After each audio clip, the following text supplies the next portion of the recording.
नमस्कार, मैं ममता पंकज। आप देख रहे हैं राजसत्ता एक्सप्रेस। राजसत्ता एक्सप्रेस के पॉलिटिकल मैटर में बात करने जा रहे हैं कांग्रेस से जुड़ी एक बड़ी खबर के बारे में। आजकल कांग्रेस की नींदें उड़ी हुई हैं। कारण है नेशनल हेराल्ड केस, जिसके चलते राहुल गांधी और सोनिया गांधी को आरोपी बनाया गया है। तो ये है नेशनल हेराल्ड, पंडित नेहरू और सरदार पटेल से जुड़ी 75 साल पुरानी कहानी, जिसके चलते फंसे हैं राहुल और सोनिया। तो राहुल गांधी और सोनिया गांधी का नाम इन दिनों एक बार फिर से जो है नेशनल हेराल्ड केस में चर्चा में है, जहां ईडी ने उन्हें आरोपी बनाया है। चार्जशीट के अनुसार यंग इंडिया लिमिटेड के जरिए मनी लॉन्ड्रिंग के जो है आरोप लगाए गए हैं और ये केस की जड़ें 75 साल जो है पुरानी है और ये कहानी भारतीय राजनीति के कुछ सबसे महत्वपूर्ण नामों से जुड़ी हुई है। अगर उस वक्त पंडित नेहरू ने सरदार पटेल की चेतावनी को गंभीरता से लिया होता, तो शायद आज राहुल और सोनिया गांधी इस मामले में ना फंसे होते। तो आइए जाने इस कहानी के बारे में विस्तार से। स्वतंत्रता संग्राम को जो है आगे बढ़ाने के लिए हुई थी नेशनल हेराल्ड अखबार की शुरुआत।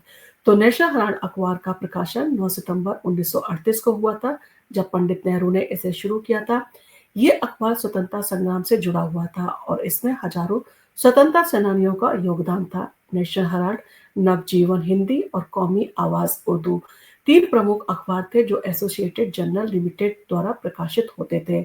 1942 से 1945 तक अंग्रेजों ने इन अखबारों पर जो है कहा जा सकता है इस अखबार के प्रकाशन पर रोक लगा दी थी। लेकिन आजादी के बाद जब नेहरू प्रधानमंत्री बने तो उन्होंने इस अखबार के बोर्ड से इस्तीफा दे दिया और फिरोज गांधी को जो है इसका मैनेजिंग डायरेक्टर बना दिया गया था। इसके साथ ही क्यों हुआ नेशनल हेराल्ड आर्थिक संकट का शिकार? तो समय के साथ एसोसिएटेड जर्नल लिमिटेड की वित्तीय स्थिति बिगड़ने लगी। फिरोज गांधी के मैनेजमेंट में ये अखबार आर्थिक संकट में डूबने लगा और इसे उबारने के लिए नेहरू परिवार ने इसे जनहित निधि ट्रस्ट के रूप में बदल दिया। लेकिन इस ट्रस्ट पर भी जो है उनके करीबी लोगों का ही नियंत्रण था। वहीं पर ओ एम मथाई की किताब में भी ये खुलासा हुआ है कि नेशनल हेराल्ड के लिए रिश्वत लेने की भी खबरें थी। और सरदार पटेल को जब इसकी जानकारी मिली तो उन्होंने पंडित नेहरू से जो है इस पर ध्यान देने की बात कही थी। सरदार पटेल ने नेशनल हेराल्ड को लेकर जो है दी थी चेतावनी, जिसे पंडित नेहरू ने खारिज कर दिया था। तो 1950 की बात करें तो सरदार पटेल ने पंडित नेहरू को जो एक पत्र लिखा था, जिसमें उन्होंने नेशनल हेराल्ड के संदिग्ध वित्तीय लेन-देन और अवैध फंडिंग को लेकर चिंता जताई थी। पटेल ने नेहरू को बताया था कि अखबार ने हिमालय एयरवेज से जुड़े व्यक्तियों से पैसे लिए हैं और इसका संबंध वायुसेना के लिए अनुबंध प्राप्त करने से था। इसके अलावा पटेल ने जो है तत्कालीन केंद्रीय मंत्री अहमद किदवई द्वारा सरकारी पद का दुरुपयोग करके पैसे जुटाने की भी जो है जानकारी दी थी। पंडित नेहरू ने इन चिंताओं को खारिज कर दिया और माना कि इसमें कुछ गलतियां हो सकती हैं। लेकिन सरदार पटेल की इन चेतावनियों पर जो है पर्याप्त ध्यान नहीं दिया गया और आज जब ईडी इस मामले की जांच कर रही है, तो सरदार पटेल की दी गई चेतावनियां एक बार फिर से जो है सही साबित हो रही हैं।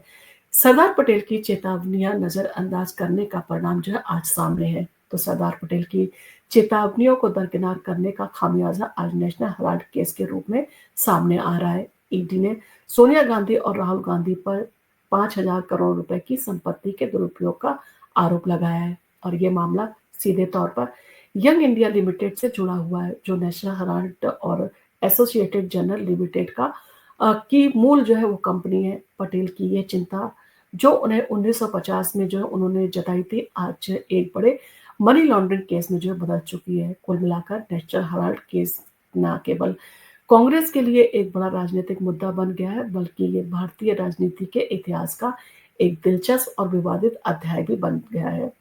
अगर उस समय पंडित नेहरू ने सरदार पटेल की चेतावनी पर गौर किया होता, तो शायद आज राहुल गांधी और सोनिया गांधी इस मामले में जो है ना फंसे होते।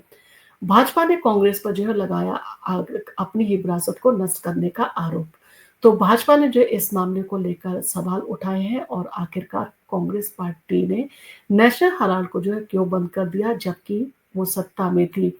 2008 में जब कांग्रेस सत्ता में थी तब नेशनल हेराल्ड अखबार बंद हो गया। भाजपा का कहना है कि कांग्रेस और उसके नेताओं ने जानबूझकर इस अखबार को खत्म किया ताकि ये मामला जो है दफन हो सके। भारतीय जनता पार्टी का आरोप है कि नेशनल हेराल्ड को लेकर पंडित नेहरू और उनके परिवार की संलिप्तता जो है वो संदिग्ध रही है, यानी कि कहीं ना कहीं इन सारी चीजों को लेकर जो है विवाद उत्पन्न होते रहे और उसके ऊपर जो है जो कहा जा सकता है संदिग्ध आरोप भी जो है लगते रहे हैं। तो अगर सरदार पटेल की ये बात जो है मानी गई होती, तो शायद ये स्थिति जो है गंभीर रूप को ना लेती है। और आज जिस तरह से सोनिया गांधी और राहुल गांधी इस मामले में फँसे हुए हैं, पहले ही अगर इस विवाद को निपटा दिया गया होता तो इस तरह की जो मुश्किलें खड़ी ना होती। और कहीं न कहीं इस संपत्ति को जो है कहा जा सकता है हथियाने के लिए या अपने कब्ज़े में रखने के लिए जो है सोनिया गांधी और राहुल गांधी के द्वारा बाकी कुछ कांग्रेस के जो शीर्ष जो नेतृत्व थे, यानी कि बड़े जो लीडर थे, उन्होंने भी जो है इन सारी चीज़ों को लेकर सपोर्ट किया, जिसमें मोतीलाल वोरा का नाम जो है काफ़ी चर्चा में रहा है।